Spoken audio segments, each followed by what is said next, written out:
아들, 르호보암의 아들 아비야가 있어요. 아비야 때는 역시 또 자기 아버지와 마찬가지로 이 북이스라엘과 관계가 좋지 않았습니다. 적대적인 관계죠. 그래서 여로보암, 그때까지 아직 북이스라엘의 왕이 여로보암이었는데 여로보암과 계속해서 적대적으로 또 싸움도 하고 이런 관계였습니다.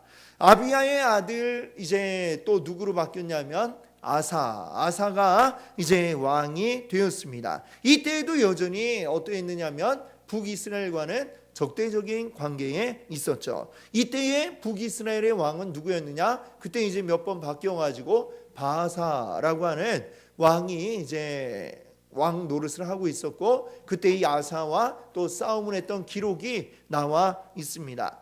아사의 아들이 이제 누구냐? 아사의 뒤를 이은 왕이 바로 여호사밧이라는 왕이 있는데, 오늘 읽은 본문 말씀에도 보면 여호사밧의 이름이 한번 등장을 합니다.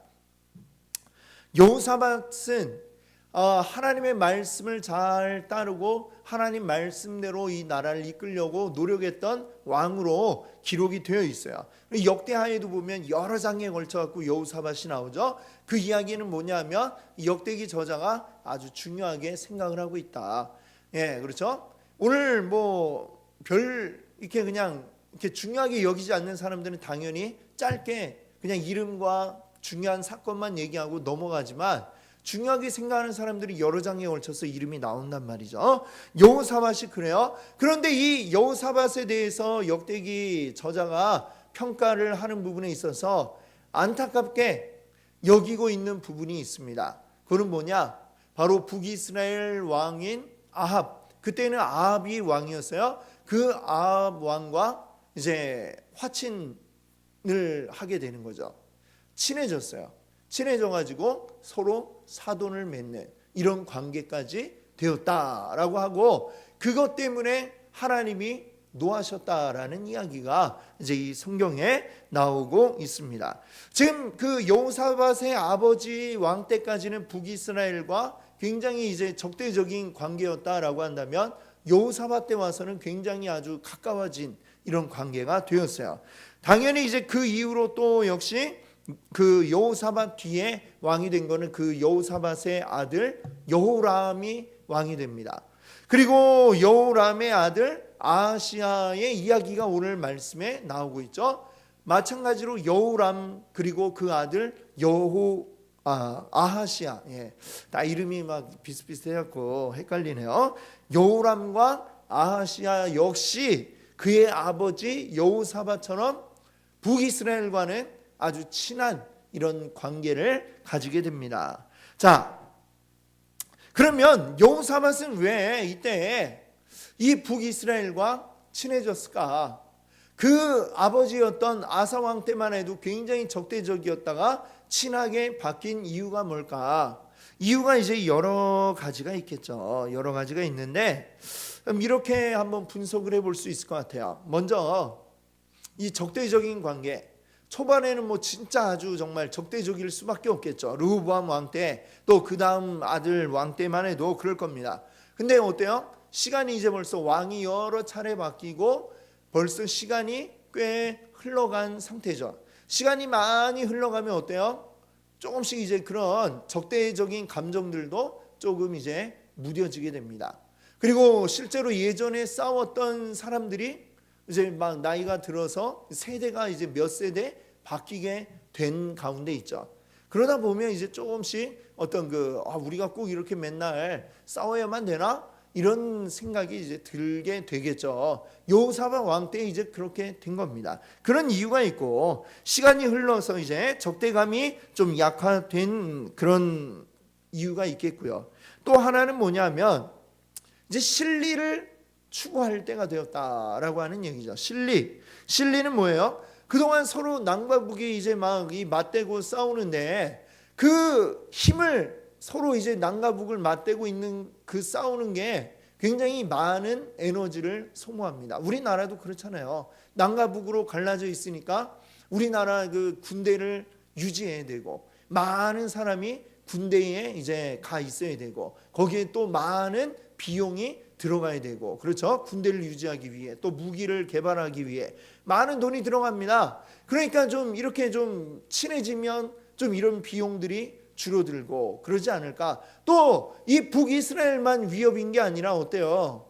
그 주변에 많은 나라들이 있다는 것입니다. 그 나라들의 위협에도 역시 이제 맞서서 싸우기 위해서는 어때요?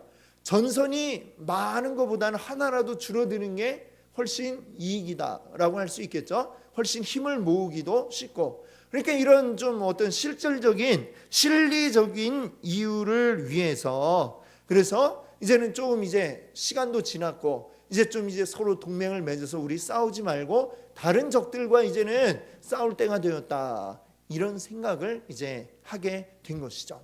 그 여호사밧이 그래서 북이스라엘의 아합 왕과 손을 잡게 된 겁니다. 그리고 또 사실은 그 북이스라엘의 첫 번째 왕이었던 여로보암, 그리고 여로보암의 그 후손들인 이 여로보암 왕조가 한번 바뀌었어요. 바뀌어 버렸습니다. 지금 이 아합 왕은 어때요? 아합 왕은 여로보암의 후손이 아니고요, 그 아합의 아버지 오므리라고 나오죠. 이 열왕기서를 보면 오므리가 나와요. 그리고 그 아들로 쭉 이어지는 여기는 이제 오므리 왕조가 되겠습니다.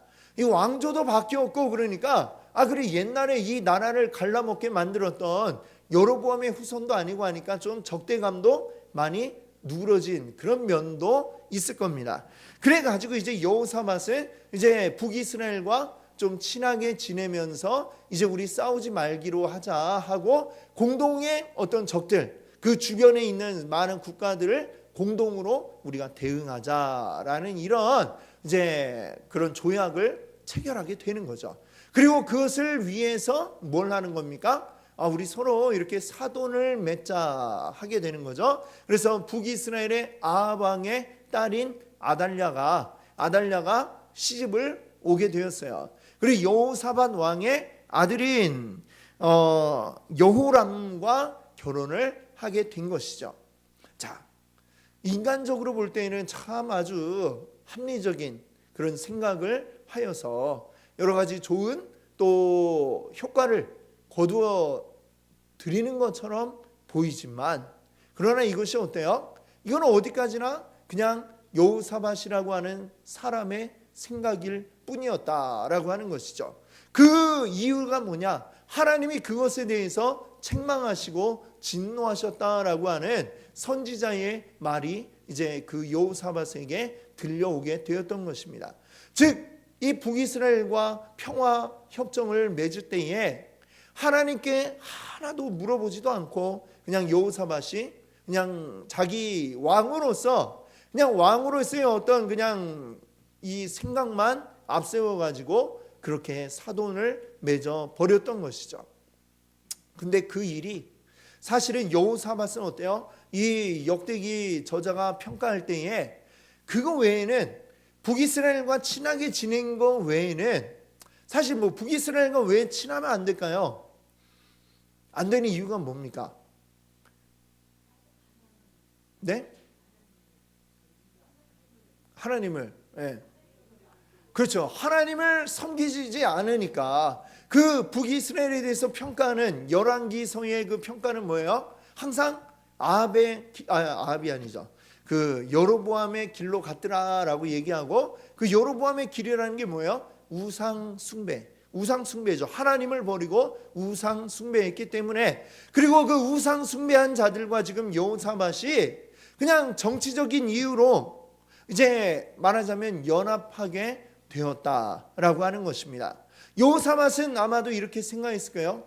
나의 믿음은 그냥 내가 잘 지키고 이거는 정치적으로만 그냥 이렇게 연합하는 것 뿐인데 뭐 라는 가볍게 생각을 했을지 모르겠지만, 그러나 이 일이 몰고 온 그 결과가 얼마나 어마어마한 결과로 나타나게 되는가라고 하는 것이 이제 오늘 우리가 읽었던 말씀 가운데 나타나게 되는 것입니다. 우선은 우리 오늘 읽은 22장의 앞에 나와 있는 21장에는 누구의 이야기가 나오냐면 여호사밧이 죽고요, 그 다음에 누가 왕이 돼요? 그의 아들인 여호람이 왕이 됩니다. 이 여호람은 누구와 결혼한 사이예요? 아달랴, 즉 북이스라엘의 왕 아합의 딸과 결혼한 사이다. 자, 근데 아합의 부인이 누구냐? 저 시돈에서부터 온 이세벨이라고 하는 여인입니다. 열왕기서를 읽어보면 이 이세벨이 얼마나 악하게 그려져 있는가라고 하는 것을 우리가 잘 알죠. 그가 악한 이유는 마음이 나쁜지 정말 아주 표독한지 어떤지 우리는 잘 모르지만 실제로 근데 그의 행동을 보면 마음도 굉장히 악독한 자였다라고 나옵니다. 나봇의 그 포도원을 차지하기 위해서 그 아내였던 이세벨이 얼마나 악하게 그 무죄한 자를 쳐 죽이게 만드는지 하는 것들이 나오죠. 자, 마음은 하지만 그 별개로 하고 그가 북이스라엘에 시집 올 때에 그가 혼자 온 게 아니라 바알 선지자 또 아세나 선지자 합하여서 850명을 데리고 왔다라는 것이죠. 이 이스라엘이라고 하는 나라를 바알과 아세나를 섬기는 나라로 만들기 위해서 무려 800명이 넘는 그 자기 종교의 그 종교 사제들을 말하자면 데리고 온 것입니다. 아주 독실한 바알 그 신자고 아세나 신자였던 것이죠. 그리고 그것을 온 이스라엘 안에 퍼뜨리기 위해서 모든 힘을 쏟았던 사람이 바로 이세벨이고 그의 딸이 아달랴다라는 것이죠. 대개는 보면 자녀는 집에서 뭘 보고 배워요? 부모를 보고 배우게 되죠. 그런 모습들 아버지 어머니 하는 거 그대로 보고 자라난 아달랴가 남유다로 시집을 와가지고 어떻게 하겠습니까? 똑같이 하지 않겠습니까? 어머니가 그 시돈에서 시집 올 때 그 우상을 들고 왔던 것처럼 지금 이 아달랴도 역시 남유다로 시집 오면서 그대로 똑같이 우상을 들고 오고 자기 주변 사람들이 우상 숭배하도록 자기 신앙을 퍼뜨리는 이런 역할을 하게 된 거죠. 그러면 남편인 이 여호람이 어떻겠습니까? 그도 역시 물들어 갈 수밖에 없는 것이죠. 여호사밧은 그래도 자기 믿음 자기가 잘 지킨 것 같아 보여요. 그리고 특별히 그 외에는 욕먹을 만한 게 많이 나오진 않으니까 그래도 잘 지키는 편이었다. 이렇게 평가를 하죠. 그러나 그의 아들 때에 가니까 이제 직접적으로 그 아달랴와 결혼한 여호람은 어떻게 했느냐? 21장 딱 보니까 왕이 되자마자 그가 무엇을 하느냐? 자기 형제들을 다 죽였다라고 이렇게 얘기합니다. 21장에 이렇게 나와요. 아버지가 첫째 아들인 여호람에게는 왕위를 물려주고 나머지 또 이런저런 재산들은 나머지 형제들에게 물려주었다 했는데 그것도 탐이 났는지 자기 동생들 다 죽이고 왕족으로는 자기 혼자만 남게 되었다라고 이야기를 하는 것입니다. 자, 그뿐만이 아니라 그가 행한 일을 보니까 이스라엘 안에 산당을 세웠다라고 이렇게 이야기합니다. 산당이 뭐냐? 이걸 이해하자면 사실은 이제 그 출애굽할 때부터 가나안에 들어왔을 때부터의 이야기를 우리가 생각해 봐야 되는데 처음에 이들이 가나안 땅으로 딱 들어왔어요. 그리고 땅을 차지했죠. 그들이 이제 하나님 앞에 예배하는 성막이 있죠.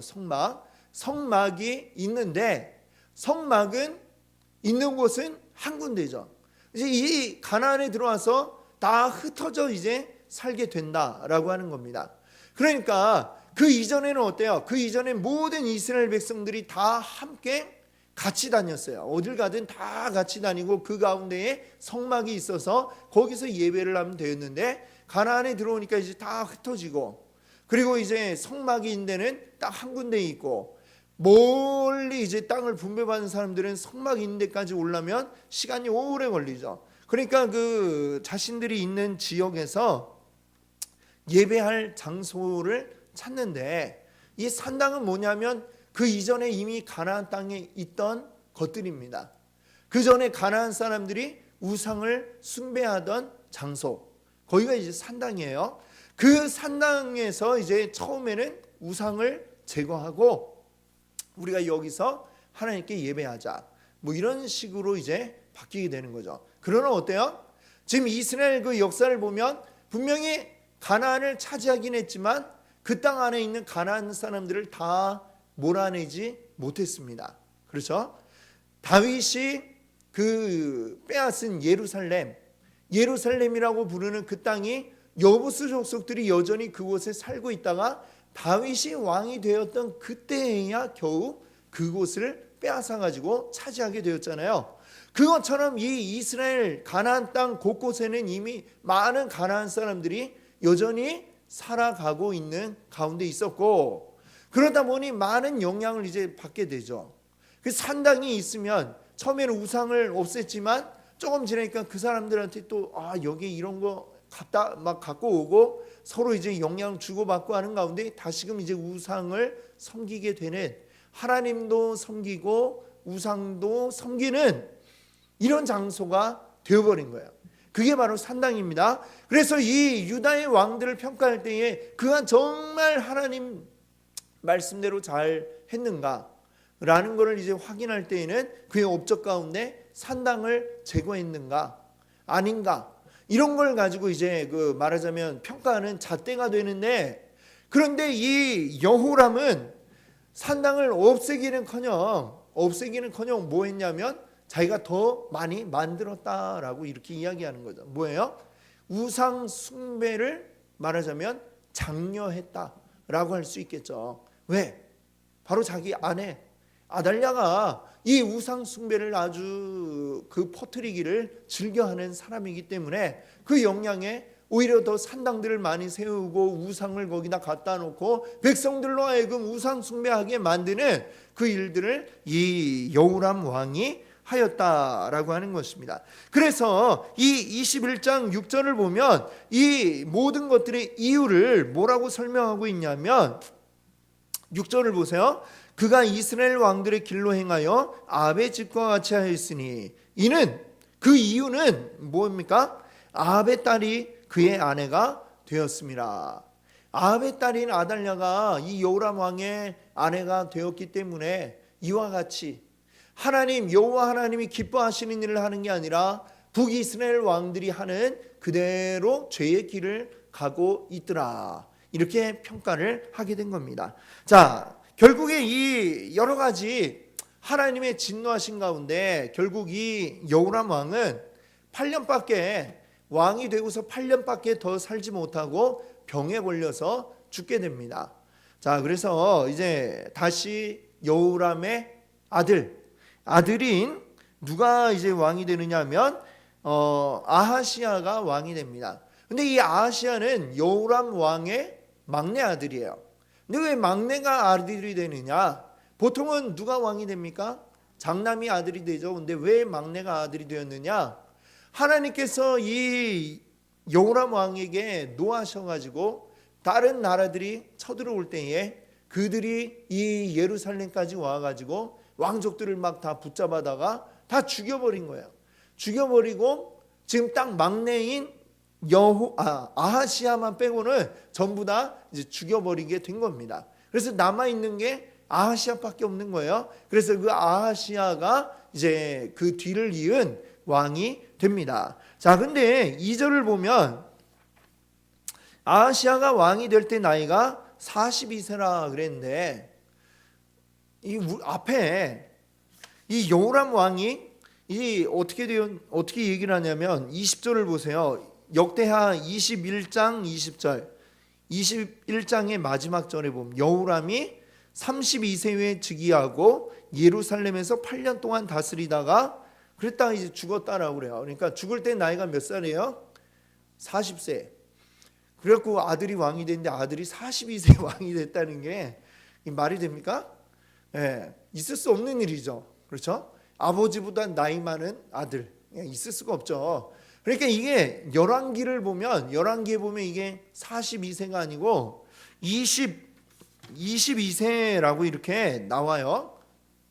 그러니까 아마도 이거는 40세는 잘못 기록이 된 거겠죠. 근데 잘못 기록된 그대로 이제 계속해서 후대에 전해져 오게 된 겁니다. 그러니까 42세는 누가 생각해도 이거는 말이 안 되는데 뭐 그런 저자가 잘못 적었든지 아니면 잘못 옮겨 적은 그것이 이제 계속 후대에 전해졌든지 해서 이게 42세는 있을 수 없는 나이니까 11기에 나온 것처럼 22세라고 보는 게 비교적 맞을 것 같아요. 그렇죠? 22세에 이 아하시아가 이제 왕이 되었다라는 것입니다. 자, 근데 이 아하시아도 어때요? 그 어머니가, 그러니까 어머니가 누구예요? 아달랴. 오늘 지금 계속해서 얘기하는 바로 이 아달랴. 남유다를 완전 지금 영적으로 초토화시키는 그 작업을 하고 있는 아달랴의 아들입니다. 이 아하시아도. 그러니 자, 여기 3절을 보세요. 3절을 한번 같이 읽어볼까요? 아하시아도 아합의 집 길로 행하였으니 이는 그의 어머니가 꾀어 악을 행하게 하였습니다. 아멘. 자, 그렇죠. 아하시아도 역시 그 어머니의 영향을 많이 받아가지고 그대로 지금 이 영적으로 이 침체된 그것을 계속해서 만들어가고 있더라라고 하는 것입니다. 자, 여전히 이 아하시아 왕도 북이스라엘과 친하게 지내게 됩니다. 왜? 그 북이스라엘 왕조의 딸이 자기 어머니인데 당연히 친하게 지내겠죠. 뭐 따지고 보면 다 친척 관계 아니에요? 사촌간이죠. 북이스라엘의 왕은.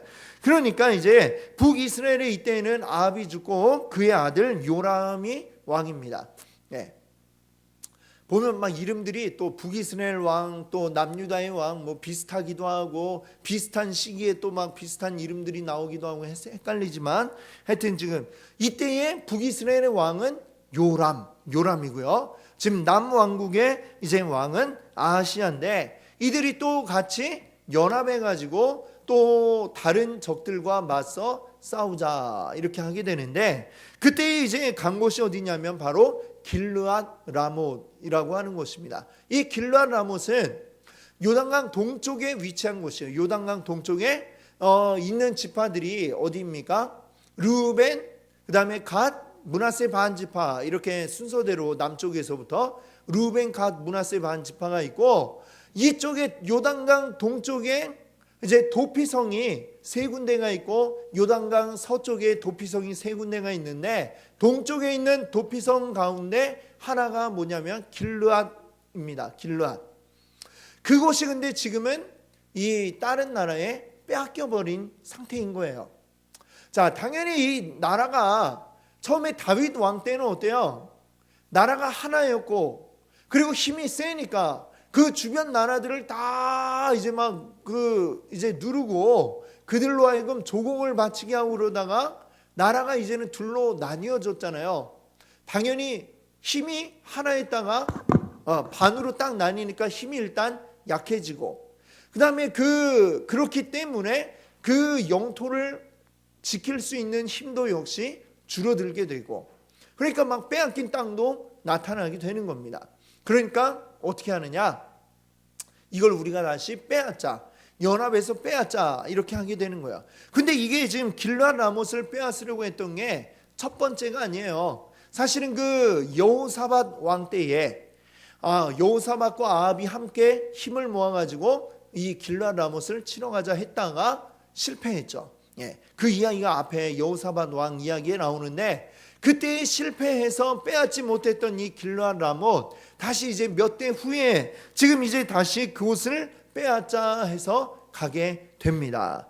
그때에 이제 이 아람 나라가 이 곳을 차지하고 있었어요. 길르앗 라못. 아람은 좀 지금 이제 이렇게 보면은 이스라엘의 좀 북쪽에 위치한 그런 나라가 되겠습니다. 지금으로 이제 지금 지도에서 이렇게 보면 이스라엘 북쪽에 시리아 아마 이쪽이 될 것 같아요. 그쪽이 아람 나라에 해당이 되는데 지금 거기에 있는 하사엘 왕이 이제 싸움을 하게 됩니다. 근데 열왕기서를 보게 되면은 열왕기에 유명한 선지자들이 있죠. 엘리야가 있고 또 엘리야의 제자인 엘리사가 있습니다. 하나님이 근데 이 엘리사 선지자에게 너는 세 명에게 가가지고 기름을 부어라 라고 하는데 그 세 명 가운데 하나는 누구냐면 이제 북이스라엘의 왕이 될 예후, 그리고 또 하나는 이제 누구냐면 그 아람의 이제 새롭게 왕이 될 하사엘이라고 하는 사람입니다. 근데 본래 다른 왕이 있었는데 하사엘이라는 사람을 찾아가가지고 기름 붓고 네가 왕이 될 거야 이렇게 얘기를 합니다.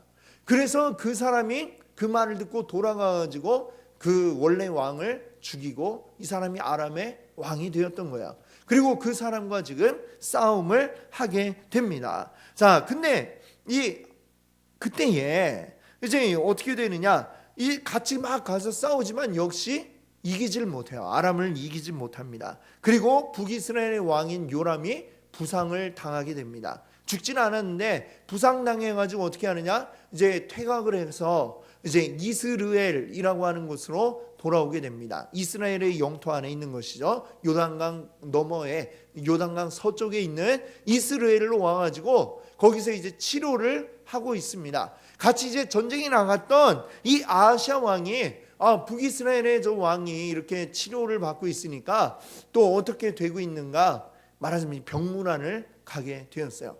병문안을 갔는데 거기서 누구를 만나게 되느냐?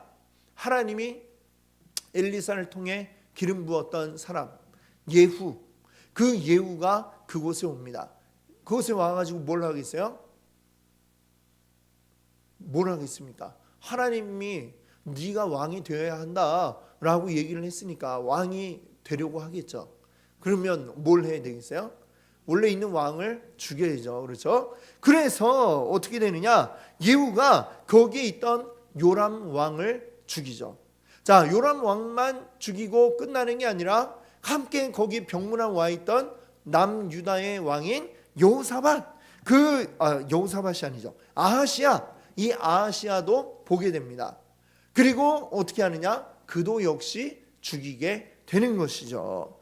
그래서 순식간에 그냥 이 함께 연합했던 북이스라엘 그리고 남유다의 왕이 다 죽게 되어버렸다라고 하는 것입니다. 자, 이제 더 비극은 이제부터 발생하게 되는데 오늘 그 본문의 10절부터 보시게 되면 이 아하시아의 어머니 누구라고 그랬죠? 그렇죠. 원래 북이스라엘의 그 공주였던 아달랴가 자기 아들이 이제 하나밖에 안 남은 아들이었는데 죽었어요. 죽게 되자 그 다음에 이 아달랴가 무슨 생각을 하느냐?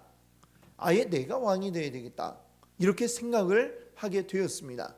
본래도 지금 사람이 많이 남아있지는 않았어요. 왜냐하면 그 아하시아 왕의 아버지 여호람 때에 어떻게 되었어요?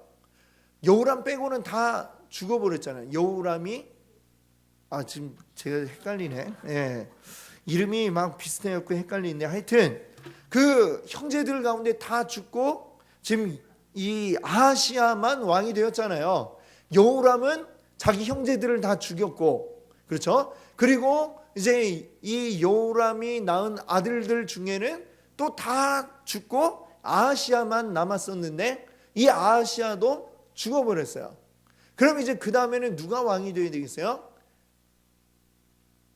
아하시아의 아들들 중에서 왕이 되어야 되겠죠. 그렇죠? 근데 이 아달랴가 그 자기 아들의 아들, 그러니까 손자가 왕이 되도록 하는 게 아니라 내가 왕이 되게 되겠다 생각을 하고, 지금 왕족 중에 남은 사람들은 자기 손자들 뿐이죠. 손자뻘이죠. 그렇죠? 근데 그들을 어떻게 하느냐? 다 죽입니다. 다 죽이고. 왜? 자기가 왕이 돼야 되니까. 완전히 정말 진짜 악독한 여자죠. 그렇죠? 예, 다 죽이는데 그 와중에 어떤 일이 벌어지느냐 하면 이 아하시아의, 그러니까 누이가 되겠죠. 누이, 여자 형제 가운데 누가 있냐면 여호사브앗이라고 하는 누이가 있었습니다. 그가 어떻게 하냐면 자기 조카죠. 야하시아 왕의 막내 아들. 이제 태어난 지 몇 살이에요? 몇 살 되지도 않았죠. 그 어린 아기인 그 요아스를 몰래 빼냅니다. 그 위에 있는 형들은 다 이제 아달랴에게 붙잡혀가지고 죽임을 당하는데 이 여호사밧이 어린 갓난아이였던 요아스를 살짝 빼돌려가지고 숨겨서 키웁니다. 그래가지고 어떻게 됐어요? 완전히 다 그냥 다윗의 그 왕조에 후손들이 다 씨가 말라서 다 죽어버릴 뻔했으나 극적으로 이 요아스가 몰래 살아가지고 그 다음에 이 6년 동안을 몰래 성전 가운데 숨겨서 이 아이를 키웠다라고 이렇게 이야기를 하고 있는 것이죠. 그래서 그 뒤에 이제 오늘 23장에서부터 보게 되면 이 아달랴 6년 후에 아달랴를 이제 다시 이제 제거하고 다시 다윗 왕조의 후손이 왕이 되는 이야기가 이제 나오게 됩니다. 오늘 우리가 참 이 이야기를 볼 때에 사실은 이걸 계속 거슬러 올라가서 여호사밧 이야기를 하지 않을 수 없는 이유는 이 문제의 원인이 된 아달랴가 왜 이 유다의 왕실에 들어와 있게 되었는가? 그 원인이 이제 여호사밧에게 있기 때문에 그렇다는 것이죠. 여호사밧 자신은 이게 후대에 얼마나 이런 큰 일이 벌어지게 될지 모르고 그를 며느리로 삼았겠지만 그 일이 정말로 아주 일이 커져가지고 완전히 씨가 다 말라버려서 왕조 자체가 사라져버릴 뻔한 그런 큰 일이 벌어질 뻔했죠. 만약 그랬다면 하나님이 다윗에게 약속하셨던 그 약속도 뭐 헛것이 되어버릴 뻔했죠. 예수님도 그 후손으로 태어날 수 없는 성경이 완전 뒤바뀌어 버릴 뻔한 그런 아주 사건이 물론 그렇게 되지는 않겠죠. 당연히 하나님이 막으실 테니까. 그리고 실제로 그렇게 되었고 하지만 이런 너무나도 위험한 일이 왜 생겨나게 되었을까? 별거 아니라고 생각했겠죠. 뭐 저 집안에 딸 하나가 우리 집에 들어온다고 해서 무슨 변화가 생길까? 라고 생각을 했겠지만 그 자그마한 변화를 통해서 이 온 나라가 완전 쑥대밭이 될 뻔한 일들이 생겨나게 되었다라고 하는 점을 오늘 우리가 기억을 해야 되겠습니다. 자, 여호사밧이 대수롭게 여기지 않았다. 요 자그마한 하나의 불씨죠. 근데 하나의 그 불씨가 거대한 산불로 막 이렇게 번지는 모습을 오늘 우리가 본 것입니다. 우리가 대수롭지 않게 이 정도쯤이야 내가 하고 넘기는 죄가 우리 가운데 있으면 그것이 대수롭지 않게 뭐 이거 이 정도쯤이야 라고 생각하는 것이 나중에 점점 커져가지고 나를 아예 그냥 죄 가운데로 몰아넣을 수 있는 상황이 생겨날 수 있다라는 점을 오늘 우리는 기억해야 되겠습니다. 그래서 성경은 뭐라고 말씀하느냐? 데살로니가전서 5장 22절에 악은 어떤 모양이라도 버려라 이 말씀을 하고 있는 것이죠. 악이 작던 크던 작은 것도 악이고 큰 것도 악입니다. 큰 것만 죄가 되는 게 아니라 작은 것도 죄가 되는 것이죠. 그 작은 것이라 할지라도 대수롭지 않게 여기면 이것이 점점 커지고 커져서 큰 악이 되는 것입니다. 그리고 커졌을 때에는 도저히 그것이 점점 자꾸 커지는 것을 우리는 눈치채지 못하고 내버려 두게 되고 결국엔 큰 악에 당하게 되는 이런 결과를 맞이하게 됩니다. 그래서 성경은 작은 것이라도 내버려 두어서는 안 된다라고 말씀하고 있는 것이죠. 오늘 우리들에게 있어서 어떤 것이 바로 이러한 작게 알지 못하는 사이에 숨어들어 나의 마음을 완전히 병들게 만드는 악이 있는가? 내가 점검해 보지 않으면 안 될 줄 믿습니다. 늘 나의 마음을 살피고 나의 행동을 살피고 조그마한 악이라도 나에게 남아있지 않기를. 우리 윤동주 시인이 그 쓴 시 가운데 이런 얘기를 하잖아요. 나는 잎새에 이는 바람에도 괴로워했다 이렇게 얘기를 하죠. 잎새에 이는 살짝 이 잎새를 흔들리게 하는 바람, 아주 작은 바람이지만 그 바람조차도 넘기지 않고 이 윤동주 시인은 괴로워했다. 그것처럼 나의 마음을 아주 잔잔하게 흔드는 조그마한 악이라도 나에게 포착이 되면 그것을 우리는 괴로워하고 하나님 앞에 회개하지 않으면 안 되는 것입니다. 이 정도쯤이야 하고 넘겼을 때에 그것이 나중에 지금은 작은 잎새를 떨리게 하는 바람이지만 나중에는 걷잡을 수 없는 태풍이 될 수 있다는 것을 우리는 기억해야 하겠습니다. 그래서 오늘 여러분들, 오늘 우리 주님의 말씀, 이 말씀들, 이 역사서의 말씀들은 사실 우리에게 이 역사라고 하는 것이 주는 교훈이라는 게 있죠. 교훈. 이 교훈을 옛날 이야기구나 이렇게 하고 듣고 넘기는 게 아니라 이것을 가지고 나를 돌아보고 그래서 나를 변화시켜야 이 말씀이 우리에게 의미가 되는 줄 믿습니다.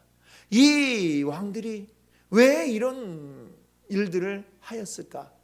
오늘 우리에게는 이런 일들이 벌어지지 않을까 늘 생각하시면서 나에게 이런 일이 나타나지 않도록 조그마한 악의 모습조차도 나에게서 떨쳐버리고 온전히 하나님을 바라보고 하나님만 바라보고 하나님 뜻대로 살기 위해 정말 처절하게 노력하시는 그런 여러분들 되시기 바랍니다. 아멘. 함께 기도하겠습니다.